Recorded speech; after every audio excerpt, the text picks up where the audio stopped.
Welcome to Heart and Hand, the Rangers podcast, the podcast that started this decade by beating Celtic and ended it the same way. This week on Heart and Hand, Steven Gerrard goes ballistic, Celtic are atrocious.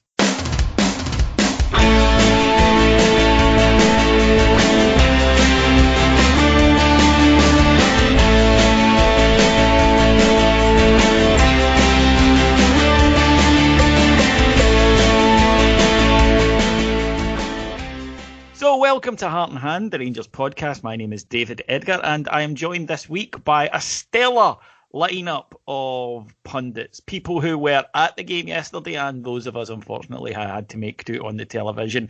First, it's ticket wrangler extraordinaire, bus runner and mysteriously always manages to get one for Parkhead. It's Andy McGowan. Hello folks, pleased to be here. Next up is sold his soul to the devil for a ticket and certainly seemed to have an enjoyable day nonetheless. It's Adam Thornton. It was absolutely fantastic, David. Hello. Your voice is fucked. It is actually, yeah. Why not? And like me, he was forced to watch it on television, but enjoyed it not one bit less. It's Alex Staff. Hello. Well, gentlemen, it has been a long time. It's over 9 years, almost 10, since we watched a Rangers team win at Parkhead. And in a way, I think that you could not, Andy, have had a more perfect signifier that this decade, which if someone was to plot on a graph, I think would resemble a U shape, I think is now over and we can look forward to normality returning in the 20s. You certainly hope that. There's a lot of parallels with this time last year, but it feels different this time. I think they feel differently about it. I think the way we played on the 29th has just given it an added dimension that this isn't a flash in the pan. This isn't just a fluke win. That this is something that should have happened in the cup final. And you hope that it bodes well, but we often remember the Joe Burrow horror show at Kilmarnock in the first game back after the break last year. And I hope that the lessons have been learned for that. I think probably, the most encouraging thing about this side this season is they still make mistakes, of course, but they learn really quickly. And there's been so many things that are different from last season. And I think we saw it again yesterday even. Adam, the cup final, I think a lot of us, even us, maybe wrote off as a bit of a freak game because Rangers were so dominant, missed so many chances. It was just an extraordinary game of football. And you would think that the chances of a match like that occurring again are few and far between. And I think that maybe even we as Rangers fans felt, well, they can't possibly play as badly as that again. And then you realise maybe now, hang on, this wasn't they played badly. This was they were not allowed to play. And given that Rangers 21 days later have gone out in their own ground in front of just 800 of our own fans and performed exactly the same way, that's not a fluke, that's a pattern. It's not. It is a pattern, you're right, and I'm thankful for it because that cup final, the whole thing around it, the performance and the result, that could quite easily ruin a team and ruin a season because it's just one of those where you think, God, what exactly do we need to do to win this or to win a trophy, to get that next step on the recovery? What do we need to do? So the most pleasing aspect of yesterday for me was that we just came out and went, well, fuck you, we're just going to do the same thing again, and it paid off dividends. Alex, I think that for me, what was so encouraging was I've seen better or more successful Rangers team, I'll be fair, go to Parkhead and treat the ball like an unwanted Celtic supporting stepchild. And it was also something that you saw in Europe a lot, where we'd get caught up in mayhem or tension or whatever and not look after the ball, not do the things that we do in normal matches. And of course, Old Firm matches can be frenetic as well. This team have shown me in these last two games that they have developed in Europe that they can do this. And we saw it. That's why we're through our group. We saw it against teams of the quality of Porto and Feyenoord. But they did it yesterday as well, where they said, well, we're just going to play our game. And it reminded me in a slightly strange way of the May 1999 game where we won the title there. In the Rangers just went and played their game and kept calm and kept focused and didn't get involved in any of their nonsense. And when we let our football do the talking, I think it was quite clear to anyone watching that we're quite a special team. I think you've hit the nail on the head there, David. We've grown. People talk about European football as being a bit of a bonus. In fact, some people would have argued at the start of the season that they almost didn't want to qualify for the group stages because we had to concentrate in the league and it was too many games. But this team's still growing and they're learning so much from that level of opponent. That that's what builds into these sort of performances against Celtic. We've now got the confidence. We look at their team and we think, well, we've done this against better sides this season, so why can't we go and do it against them? And it's definitely paying huge dividends there. The biggest plus for me yesterday, the cup final was a bit different. I think the cup final was an even more dominant performance than yesterday. Personally, they'd won shot on target and it should never have been allowed in the game to stand, in the cup final. Yeah, that shouldn't have been allowed to stand. So it was more dominant for me in the cup final. The biggest thing for me yesterday they got their penalty, and then they had a little bit of pressure, and then we went up the park and scored. We didn't. You've said that you got it right. We've seen far more successful, more experienced Rangers teams go there and maybe start a game well, but then once they get into it after 20 minutes, as you say, we'd be as well. All we're doing is just backs to the wall and hoping for the best. A lot in many games there, and we've had some absolute doings.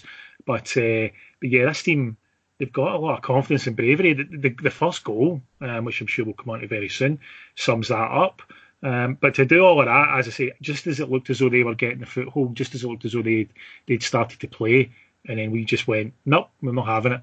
And went up the park, made it 1-0, started to look better again. Just sums up, you just say, just how special a group we may very well have here. We'll be judged on what we win, but it's hard not to get excited about them. No, and I think I think to get excited. Just to expand on that point, Alex, I think Alex is spot on, David, that the cup final was a much more dominant display. But there was an efficiency yesterday, I felt, about our play, and that we didn't necessarily go for the jugular all the time. We had a wee bit of control, which sometimes we struggle with. You remember in Feyenoord, we were trying to go and get the win and we try and score the third goal, but we had a wee bit of control in the second half that we thought we're just going to sit in and see what they've got.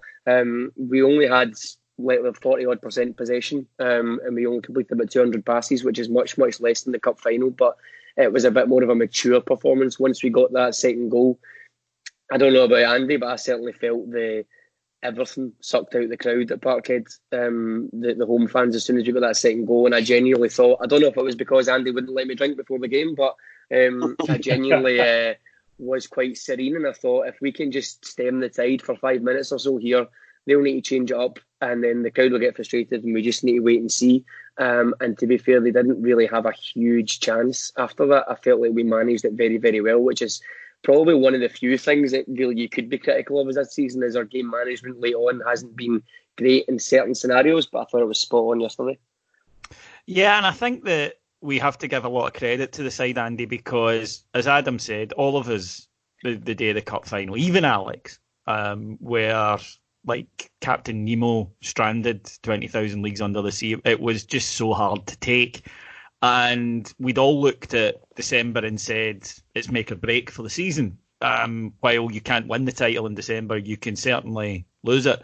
And we looked at our fixtures, a lot of away games, a lot of tough matches, and then we'd had that shattering defeat. And it was. There's no point hiding it. It was a shattering because of the manner of it, because we didn't deserve it.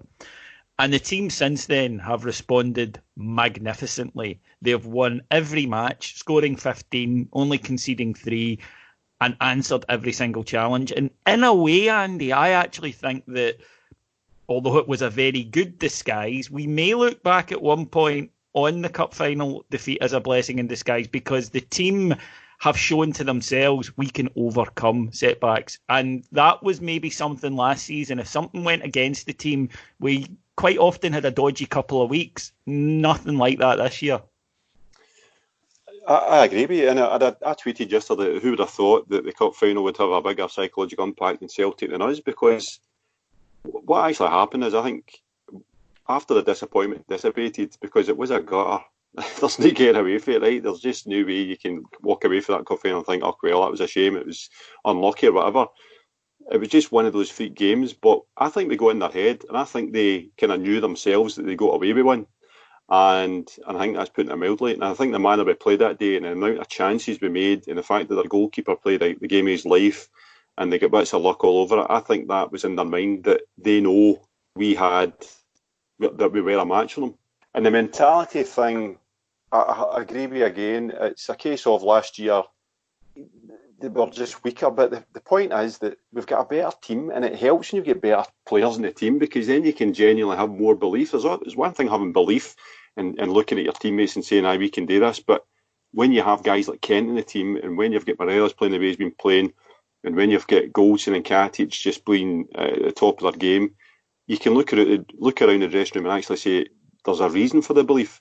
And I think you can see in Gerrard as well, in the way he carried himself in the when they say celebrations, but the reaction after the game yesterday, he's instilling that into his team, that behind closed doors, he's telling them that, look, we are a match for this team. If anything, we're a better team than on their day. And the European results that you're mentioning earlier on are something which you cannot buy, because last season I said at the start of the season we were kind of forged in the schedule we were thrown into for the Europa League. And again, I think this year it's helped that we're thrown into the deep end, so to speak, but we've been better prepared this year. And I think the team is taking fantastic belief for the Porto final results and so forth, and the way we've played as well.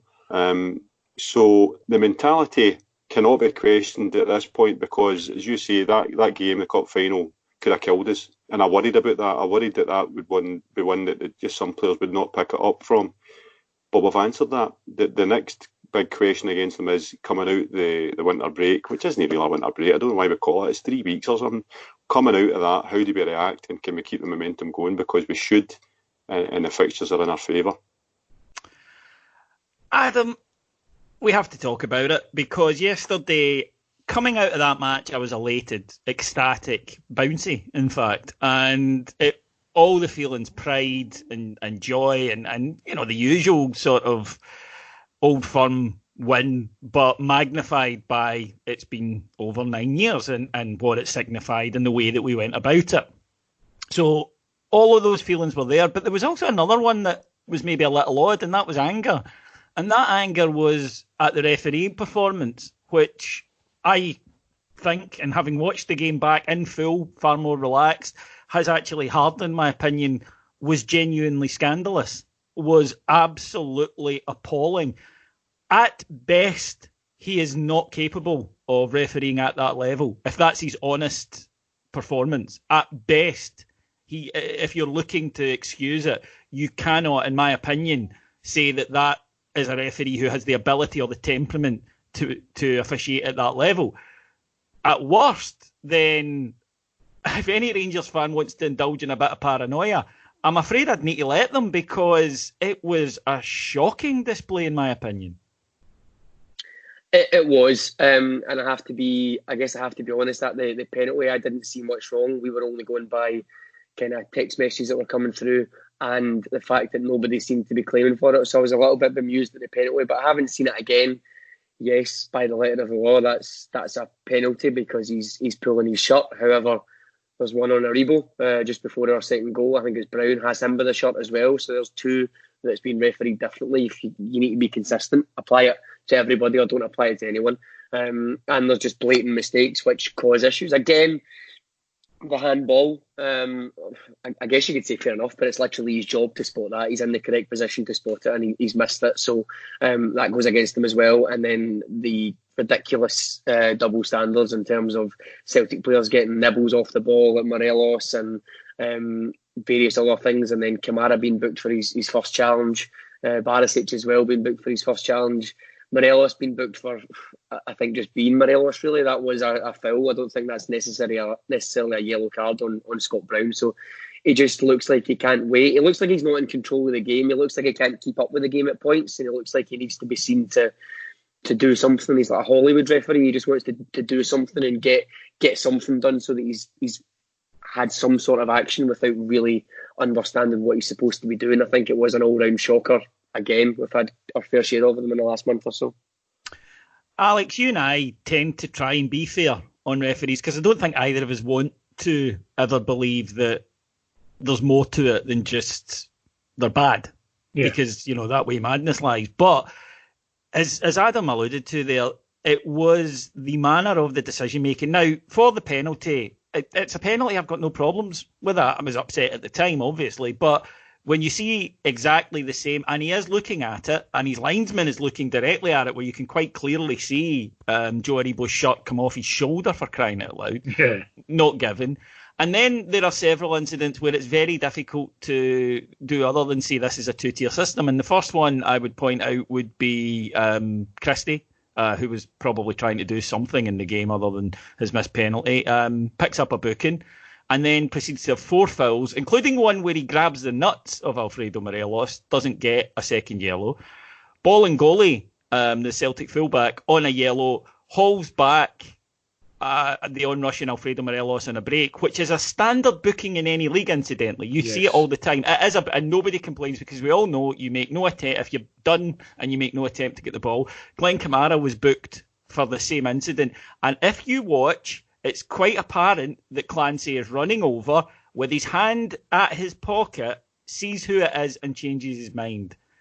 And then, of course, the Morelos one. I'm not usually one who says, he couldn't wait, but he actually has the yellow card out before Morelos has hit the deck fully. Yeah. It was incredible the speed he went at with that. Very hard not to think that's kind of predisposed. I posted yesterday, and I do believe, I slightly disagree with Adam. Morelos' first booking, I didn't have too much issue with.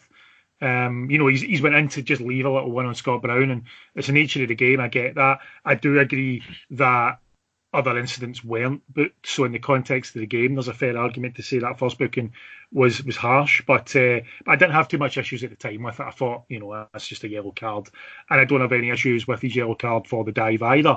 But I posted yesterday. I grew up with a gentleman by the name of Billy Reid, who is Scotland's top close-up magician. That's a fact. He's been voted so by his peers, and he would have been proud of the hand speed that Clancy showed with those cards in that game, because having watched that again, I could not believe how quickly that yellow card was in his hand for the Morelos dive. That shouldn't have been possible if he is running up to that incident and waiting to see what happens. It's not possible. He clearly hasn't consulted his linesman. And watch it back, folks. Alfie isn't fully on the ground and he has the yellow card out. He, in my opinion, is running and saying, I'm watching for a dive, which is the wrong way to go about it. And Andy, it was just time after time. If there was a 50-50 or there was an incident, there would be one decision go one way and another type of decision go the other. We can joke about it, but Kevin Clancy was by far Celtic's most effective operator yesterday.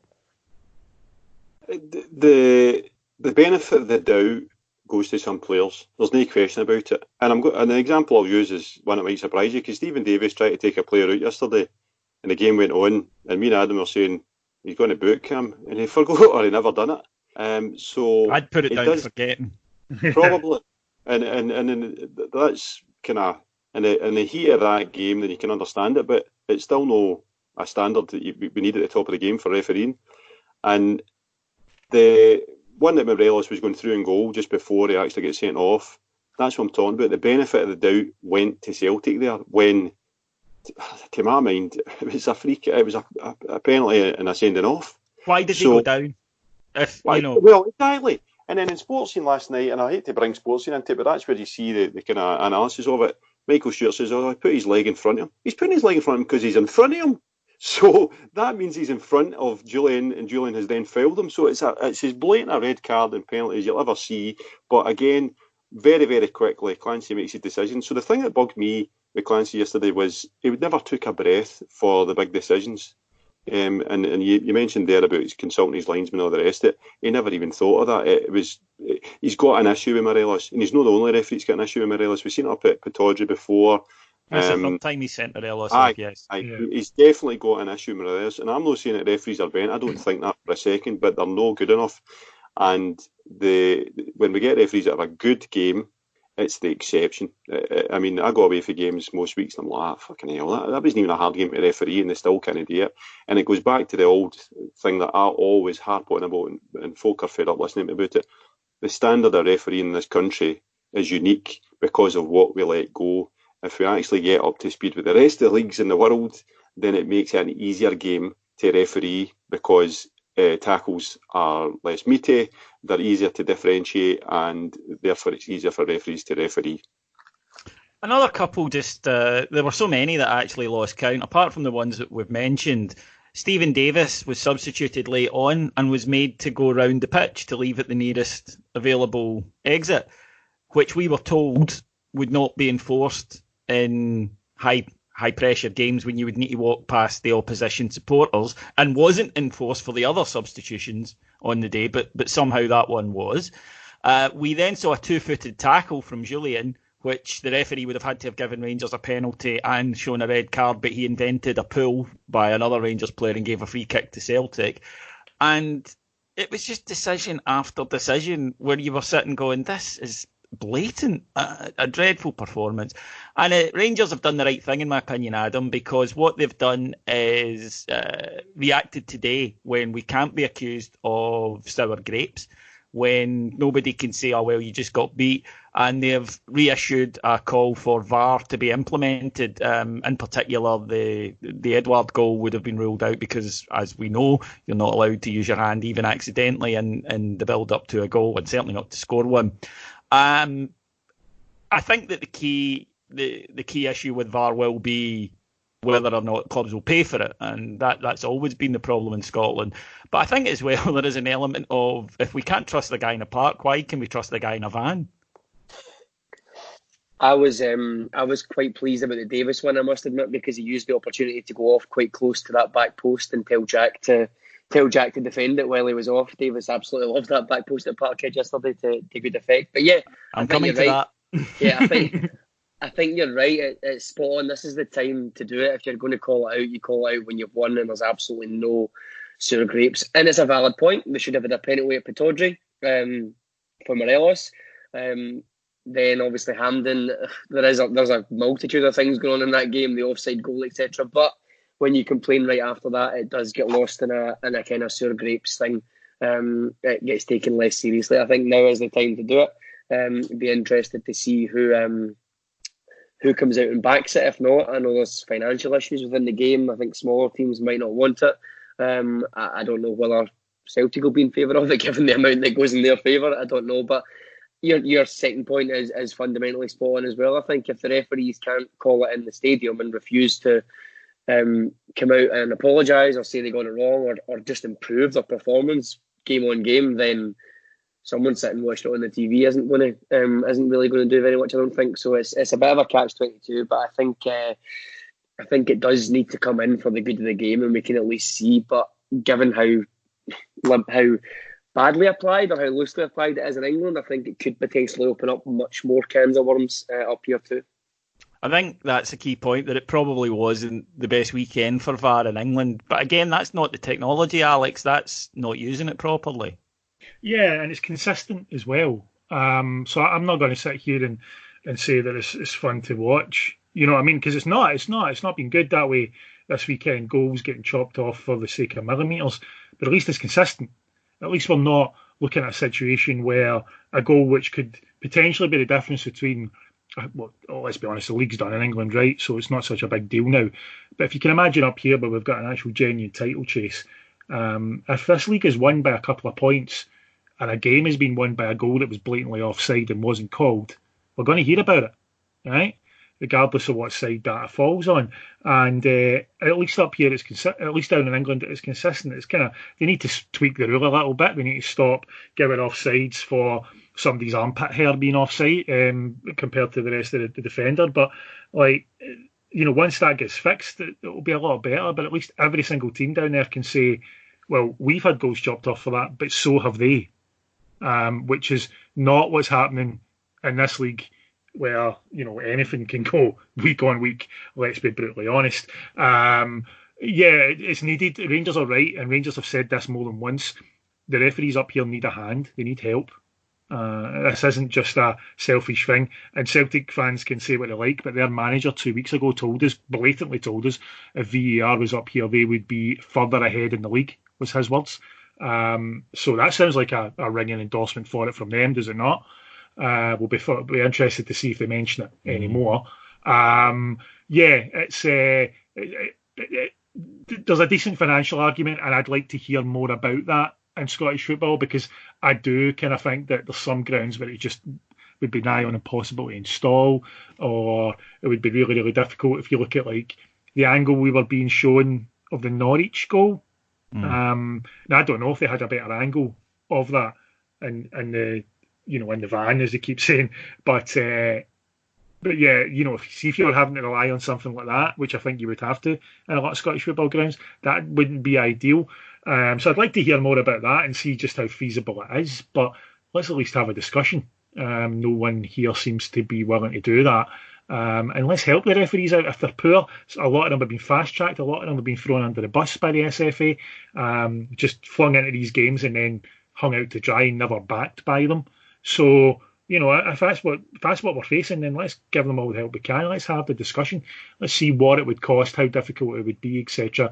But because it's Rangers leading the charge, I am willing to guarantee it will be met with silence. Oh, of course. We're already seeing people using any excuse to not bring it in. Anyway, let's talk about some positives, because there were a hell of a lot of them yesterday. Andy, I want to talk to you about centre-halves, because I think that we had our best partnership there yesterday. I don't think that Philip Ellender's anywhere near a bad player, and I'm glad we've got him. He's a great option. But for some reason, Goldson and Katic, I think, just meld. They just gel properly. And in this instance, I think that we see a kind of confidence that floods throughout the back four when those two operate together. Connor Goldson's had a lot of criticism this season. I thought he was immense yesterday. And of course, look, if we were to pick a player to score the winner, if it wasn't going to be Alfie, then I strongly suspect Nico Katic would be high up that list, because Rangers fans and Nico Katic has just been a love at first sight, and it's never really altered. Yeah, even for the start of last season, I thought Goldson and Katic dovetailed brilliantly. And when Worrell came in and kind of mixed it up, I often say Goldson and Katic were the best combination. And then this year, you've got a different dynamic, because we've actually got four really good centre-halves. I mean, the boy Edmondson, every time I've seen him, has looked really, really tidy. And he's probably a wee bit aggrieved to have not had more game time. And Hellender's been fine as well. I've been fairly pleased with him as well. And so Katic gives another dimension, because he's so aggressive in the opposition's box, and that's something that for me and you, Davey, and the others that have been brought up, and Davey McPherson and Richard Goff giving each other a competition to see how many goals they can score each season. That is what makes a difference between winning leagues and no winning leagues. And I've said it for a long, long time, that when you're playing in games where it's nip and tuck or things aren't quite firing, you need to find a solution. We found a solution against Kilmarnock. We found a solution against St Mirren. We found a solution at Parkhead, because we got a set piece. And it's they be kind of marginal gains that make the difference. And Katic is probably placed himself ahead of Helander now because of that added dimension to his game. And as for Goldson falls into the same category as Tavernier. Now, I've defended Tavernier at all times, almost blindly, because I thought to myself, here's a guy whose standards are so high, he's like a machine, he's always playing, he's never injured, he makes mistakes now and again, but his contribution is totally underestimated now because of this kind of familiarity, breed contempt thing. Goldson is the same. There's a reason that Gerrard has got him doing first in the team sheet every week as centre half. He plays for the back. He's a good defender. He talks. He's a leader. He's a winner, and he's a wee bit unlucky in front of goal, the same as Katic. He should probably do more. But there's a reason he's in there, and there's a reason that is the same as Tavernier for me, because if you take him out of the team, I think you'd notice a difference. So I thought they were brilliant yesterday. Edouard is a very, very good striker, and he gives him a massive problem, because what he likes to do is he likes to drop and he likes to take the ball. And when you're a centre half, it's the worst thing, because what you've got to do is you've either got to follow him and take the chance you're going to be out of position, and else you've got to pass him on. And if you pass him on, in the way we were playing yesterday, it was a problem, because Kamara and Jack were the ones that were pushing out to the fullback. So basically you would be passing on to Davis. So I thought they handled them brilliantly yesterday, apart from the goal, which was probably no the centre half spot. It was a midfield. So I think we keep going with him, and I think there's been a reason that Gerrard's not really changed his team up for December. I think he said, look, this is close enough to the top 11 and the first choice back four.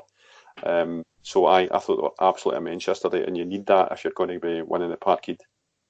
Adam, let's talk about an area of the team that I know that you get particular joy out of. I thought Rangers fullbacks, as they have been all season, were immense, and were it not for the little Colombian up front, Borna Barisic would be in contention for our Player of the Year. I've had one love for so long. It's nice to have a second one. I think you're spot on. I think both of them were outstanding yesterday. Barisic just was incredible. The way that he dominates that flank on his own, I thought he was fantastic, and having that delivery for both goals, which I'm sure we're going to come to, was huge. And again, I obviously have to echo Andy's point. Tavernier, I thought, was terrific again yesterday. I think the first half an hour, I don't think he missed a tackle. There was a couple where you think, oh God, is it Mikey Johnson? I think it was, in the left wing, is going to get the better of him, and he slides in and takes the ball. I thought certainly in the first half an hour he was absolutely dominant, and he set the tone. And on the other side is Barisic. It dovetails quite nicely. It's quite rare. I've said this on a few pods, but it's quite rare for a team to have two so attacking fullbacks. The obvious comparison is Liverpool. We do build on what they're doing essentially, but it's quite rare, and especially to go to Parkhead and have the confidence in your centre halves to play two guys whose primary job is to hammer up and down that wing and be your width. It's quite rare, and I think it speaks volumes about how special the two of them are. I thought both of them were outstanding. Alex, we've been praising the back four, and deservedly so, but when it comes to a crucial save or two, there really aren't many better than Alan McGregor. We were great and we overcame adversity, but it's a completely different story if that penalty goes in, because I think we all felt after the way we played, hadn't taken the lead though, they got the penalty. Had they scored, certainly I know it would have been difficult to keep the thought, here we go again, out of my head, but it wasn't a terrible penalty or anywhere near it. Yeah, good height as the cliche goes, but I mean, he really thumped it and it was in the corner. And the leap from McGregor, go back and watch this if you've only seen it once or twice, folks, and you were too busy celebrating it yesterday. The leap and the power in his hands to get it away and allow Niko Katic, who celebrated it like a goal, obviously having conceded it, it was top drawer. An even better save these days in many respects, because if you watch, McGregor's still got a foot on the line, which obviously they make a bigger deal of now. Since the summer, previous penalty saves, goalkeepers have usually got a couple of steps out and narrow the angle a little bit. It was a great save, and as you say, a key moment. That's what he's there for. That's what he does. I loved afterwards, both Goldson and Tavernier were right in celebrating with him, and he kind of looked at both of them as if to say, "What? I do this all the time." Well, he's apparently, according to his goalkeeper coach, he doesn't like being touched. Okay. We all know that that's not strictly true. Depends who's touching him. Depends right? who's doing the touching and where, I suppose. Yeah. Well, no, that wouldn't surprise me. Looking at the way he can be sometimes. No, he had that look after the penalty save of, I'm not getting beat today, and we see what it was actually, how they got their goal, how it actually transpired, what was the only way they were going to beat him. He didn't have that much to do. A penalty save, obviously, brilliant, and I'm not trying to play that down, but aside from that, there wasn't that much for McGregor, really, in terms of making saves. I think he made one from an Edwards strike that you'd have been disappointed if he'd not made it, and that was about it, wasn't it? I mean, I can't remember anything else. It certainly wasn't the usual going to Parkhead Rangers goalkeeper performance. No. It didn't need that at all because he played so well. But obviously, it's Alan McGregor. He inspires that confidence in front of him anyway. And when you get your goalkeeper making penalty saves like that just raises the whole team. So that made a huge difference and a huge moment. And yeah, this won't be the last time we'll be talking about Alan McGregor making key saves. Let's be honest. Moving on to the midfield then, Andy. Ryan Jack surprisingly, I don't think he'd had his best game and way below his usual standard in the first half, although I thought he was very good in the second half. Just his passing was off to the point where I wonder if maybe he was carrying a knock or something, because it seemed to be more he was doing things he just doesn't normally do. But as I say, came onto a game, you can always rely on him. And I thought the other two were magnificent yesterday. We really need to value Stephen Davis. It's easy sometimes because he's so quiet and just so the way he gets on with it. Someone made a great point in our chat last night where they said, you'll notice that Brown never starts his shite with him because there's no point. You know, Davis is just not going to react. He is such a good professional. He was sublime, and it's the dirty side of the game that he's so good at. And I can't really remember him being like his first time round. He was a great player for his first time round, but he seems to have added this kind of whether it's because he's dropped back a wee bit, but he just picks up scraps just when players think they're getting away from the other midfielders or Jack or Kamara don't make it. In steps Davis, no a big thunderous tackle, just nips it off somebody's toe and then we're away again. He was absolutely brilliant yesterday, and I thought Kamara was unsung hero yesterday because he had a good game, he was good on the ball, but what I thought he'd done exceptionally well yesterday is he completely and utterly nullified the great, maybe no great white hope, but he completely and utterly nullified Frimpong, because Frimpong was the massive attacking force that we were told was the next best thing, and they were giving him a lot of the ball because he had a lot of the space because we were allowing it, but then what would happen is Kamara would just step wide. And he wasn't even putting a tackle in. He was just covering the ground so well that Frimpong was then having to say to him, well, either attack this guy and take him on or a cut inside. And he actually shot it for most of the game and he was cutting inside. And Kamara was the reason for that. I thought Kamara was brilliant. And the midfield three over the last, I don't know, maybe 6-7 weeks have been exceptionally good because they know their roles so well. Jack would push out wide, Kamara pushes out wide left, and Davis just patrols the middle. And they've interchanged at times as well. I thought they were fantastic, and then you got a wee cameo for Arfield when he came on for the last 10 minutes as well, which is the norm for him now. Although he's not been his best this season, the last couple of weeks when he's dropped back a wee bit in the midfield, you always know that you can trust Arfield in that position.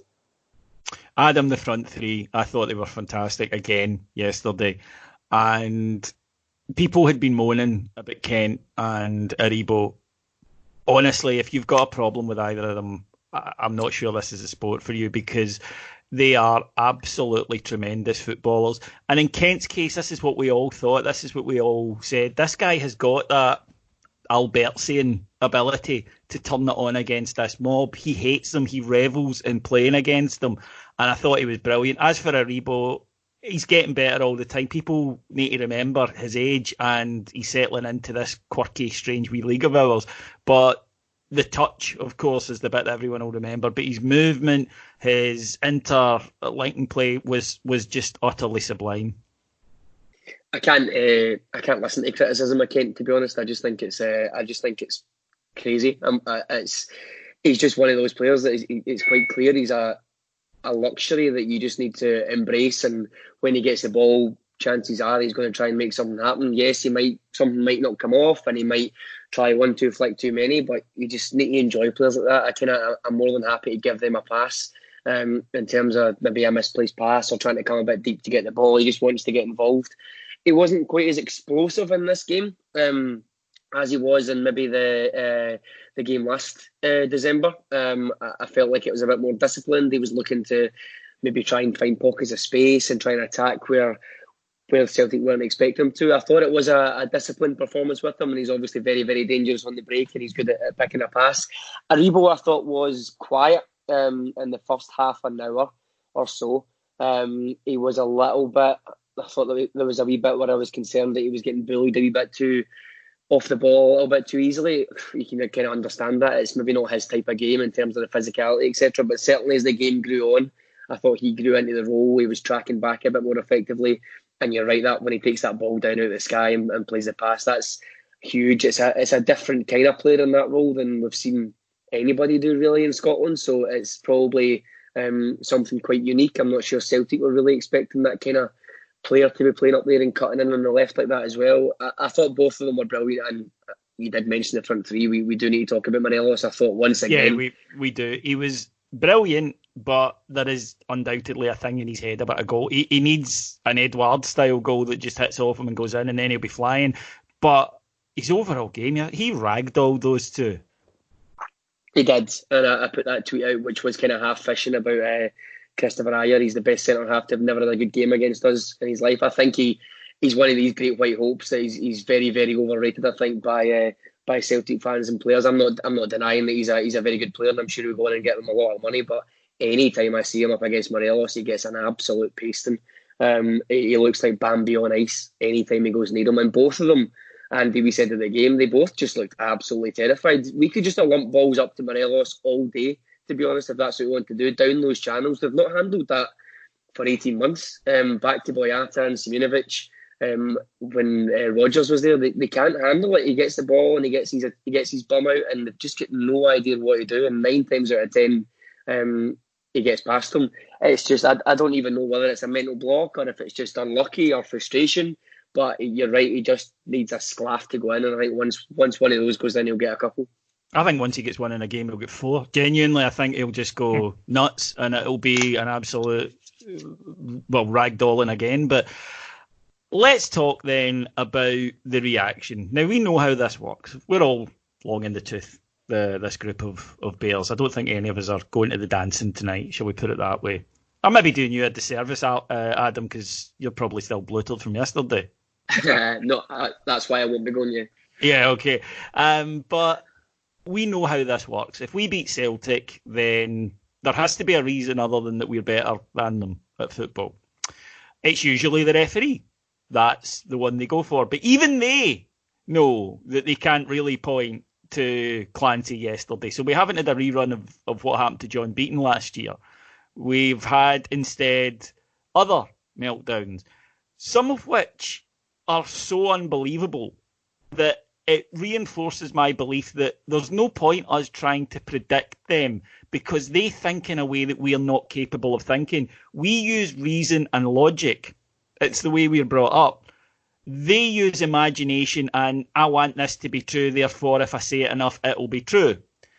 My favourites included Honey Monster style idiot John Hartson suggesting that he didn't like Steven Gerrard's handshake with Neil Lennon at the end because Stevie G gave him a high five kind of thing, or slapped in the hand rather than shook his hand. Look, beating up on John Hartson for being a moron is a little bit like shooting Bambi's maw, but it never stopped the hunters. So, honest to God, this guy is genuinely as much use as a used condom that has been thrown away. He is a complete and utter fuckwit, but he's not alone.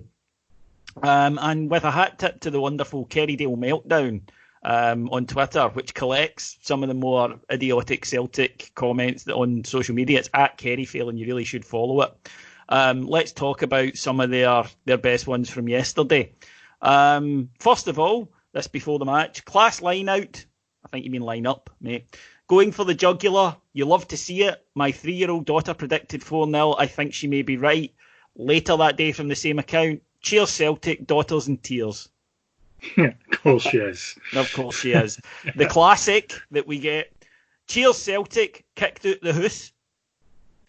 Yeah. Always good. Hearing Andy Walker has been arrested for pleasuring himself in the commentary box after Kent scored. I mean, honestly, that's what I mean. We just can't figure it. We don't have the ability to think so erratically and wildly. Raheem Sterling gets berated for a fun tattoo. Will Ryan Kent get the same thing for making a gun sign to the Celtic fans? No. Oh, that one's some reaction to that, isn't there? Well, we're just going to come on to it, but before we do, Dubai, they fuckers should be doing Blackpool Beach doing shuttles, getting taught how to up their work rate. My 4-year-old kid was asking me why that guy was slitting his throat. No, right? No, he wasn't. Let's not kid ourselves on this one. If Rangers play the way Celtic, if Rangers play Celtic the way they did in the Betfred Cup final, they'll get destroyed. That was before the match from Michael Gannon in the Daily Record. Yes. I don't buy Rangers' defence of Morelos' gesture at Celtic Park yesterday. He's not in South America. Well, okay, but he is South American. And then there came, shall we say, gesture gate several times. The first one was Fraser Aird, former Rangers player who was in the away end yesterday. Can I just be the first to say, how do you get a ticket, eh? But I'm kidding. But he was on camera giving Celtic fans the wanker sign, and his club, Cove Rangers, announced that his contract was due to expire on January the 1st, and he would be leaving early, like a day early. Clearly, a bit of craven thing from them. Unfortunately, he's come out and apologised. You were just supporting your team, and there was absolutely nothing wrong with what you did, Fraser, so don't in any way, and don't ever apologise to these fucks, but you had nothing to apologise for. The main ones, Alex, were, of course, Ryan Kent, with his kind of shooting fingers celebration. And yes, at the end, Alfie, as he was walking off, gave the throat-slitting gesture, which clearly meant the game's done. But Celtic being Celtic and needing something, anything, desperately to cling on to that suggested that it just wasn't because we beat them and were better than them, are actually claiming that those gestures are threatening. Now, I would be worried if a guy waved a gun at me, I really would. But as far as I'm aware, nobody's ever been shot by a pair of fingers. And I never, when I saw Robbie Keane use that celebration, which Robbie Keane did every single time he scored a goal in his career, think, my God, he wants to shoot me. This is fuckwittery on an epic scale, even for them, Alex. I remember, David, my very first live Heart and Hand, you turned to me, the first question, and basically asked me to explain Celtic fans. I don't think I've ever got over that. So difficult. The reaction to the Kent celebration is kind of hilarious, really. My boy has spent today being quite patronising for a 19-year-old, and I believe he gave Andy a wee bit of this on Twitter as well, talking about how it kind of relates back to Biggie and Tupac and all that sort of stuff. You know, the sort of stuff that Ryan Kent loves to listen to, essentially. All that rap nonsense, David. You know what I mean. The rap fellas. We're too old for that. Oh, yeah. We're too old. But yeah, I think it was along those lines. I can't imagine he was exactly thinking about it very much. You know what I mean? Sort of thing he probably does in training when he scores an absolute peach and he aims at someone. Nobody seemed to really care about it. You know, wasn't. If I put it this way, if it was in any way inflammatory, I'm sure Sky would have mentioned it in their commentary. Andy Walker would have been all over it. But the Celtic fans, so desperate were they to be offended by it, are all around. All I could say, what was that? What did that mean? What was he referring to? Because they're so desperate for it to be something offensive. Yeah, it's that assumption that it must be something offensive because I'm desperate for it to be. Yeah, it must have been. My personal favourite was Dominic Diamond, by the way, saying that Kent celebration was quite strange. Bless him. Yeah, we'll turn to your flying spaghetti monster, Dominic, and we'll call him the strange one. Anyway, yeah, the reaction to that was ludicrous. The reaction to Morelos is less so because it's expected, if you get my meaning. Alfie's not really allowed to kind of breathe in and out without people criticising him for it. So wee bit more expected in that respect. I'm very, very glad that Rangers called that out specifically in the statement because that was needed.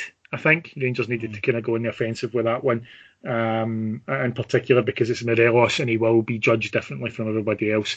But yeah, they were just desperate to be offended by it, and it was quite hilarious when you consider who their manager is, what he has aimed at Rangers fans for years now, and we are continually told that's our fault because we're giving them all the abuse, and he's allowed to react like that. You consider all of that, and then they go away greeting because we beat them and a couple of players made a couple of seemingly offensive gestures. I think they're well within our rights to go and tell them to fuck themselves, frankly. Well, as Alex said, there's a video on social media which has been picked up by ITN showing Alfredo Morelos being racially abused. Celtic supporters in the crowd are clearly heard to be mouthing racist abuse at him. And a Celtic spokesman, when contacted by ITN, said, "We are aware of the gesture he made at Celtic supporters coming off the field. However, we have not received any reports of racist abuse. If we do, we will act on it." Well, firstly, the fact that you're commenting on it means you have received a fucking report on it, you complete and utter dick. Oh, and by the way, that is classic victim blaming. Andy, this is a club with no shame. They're just such virtue signaling wanks. They really are. I mean, there's just nothing they will not latch onto. I mean, Palestine, it would have been apartheid in the 80s, food banks, fucking everything. They just latch onto it. And now it's gun crime and people getting slashed because Ryan Kent. Now, I'm a huge rap fan. Obviously. You know. I've got all the cassettes, MC Hammer, Snow Informer, I've got them all. Many a time I've heard you belt up "Here Comes a Hot Stepper" on a bus. Oh, I know. I was going to say, big white trainers, that's your Andy. So I know about signals, and do you know what? When I seen that yesterday, I thought, you know, that's something to do with rap. And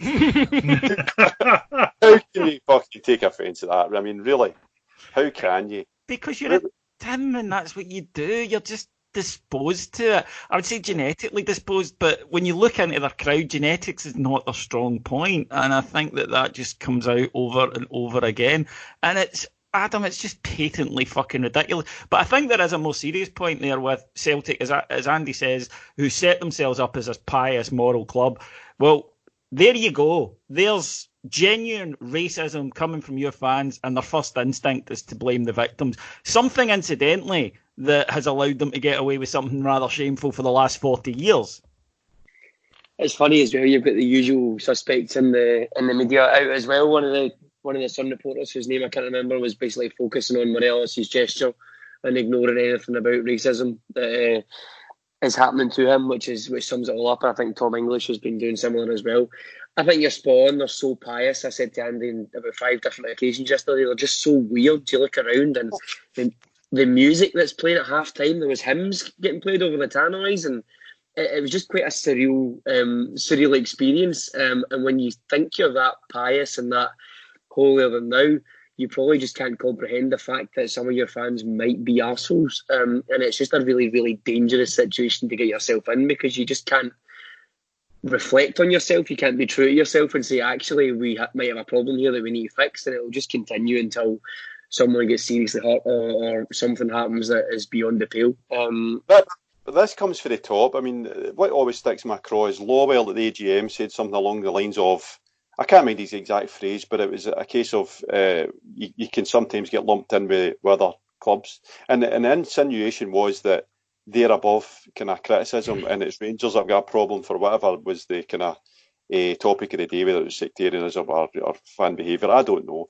But they actually portray this myth. It's not even a myth, it's an out-and-out lie that they don't have a problem with anything whatsoever, whether it's sectarianism, the fan behaviour, whatever. And that is then given a free pass to the arseholes in their club, most notably those fantastic boys in the corner that dress up in paramilitary uniform, because it was just a massive green jackets yesterday. It was like a army thing, off sale. And they cosplay as the IRA. They don't even cosplay as terrorists who won. So they then say to themselves, well, our chief executives kind of turning a blind eye to this because it's not us that's got a problem. There are no self-awareness whatsoever, and that's a big problem because it just exacerbates when you have things like yesterday. So my question to Celtic would be, you can hear in that video somebody shouting something bastard to Morelos a number of times. Tell me what is in front of that word bastard. Is it black? Is it orange? Whatever it is, tell me what it is, because I want to hear you defend it. It's black. It's quite obvious what it is. And as you say, it's not a one-off. It's constant. Will anything be done about it? No. It will go quiet and the media will forget it. Whereas, there's a daft 15-year-old boy makes a piss-poor remark to Scott Brown and the fucking government are getting involved. And that's Scotland 2019. But we're entering a new decade and hopefully things will change for us on and off the park. We've been here for 10 years ourselves nearly now. We started in the summer of 2010. Been a few ups and downs, it's fair to say, in this decade, but we're about to go into our second, and I think it's fair to say we've got our Rangers back. Thank you to my guest tonight, the wonderful Mr. Alex Staff. Thank you. The splendid Mr. Adam Thornton.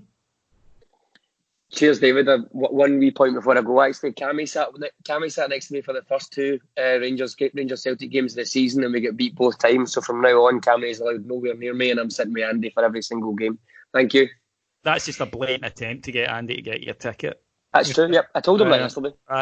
We see through it. But if it works, you know what I'm like on daft superstition, so go for it.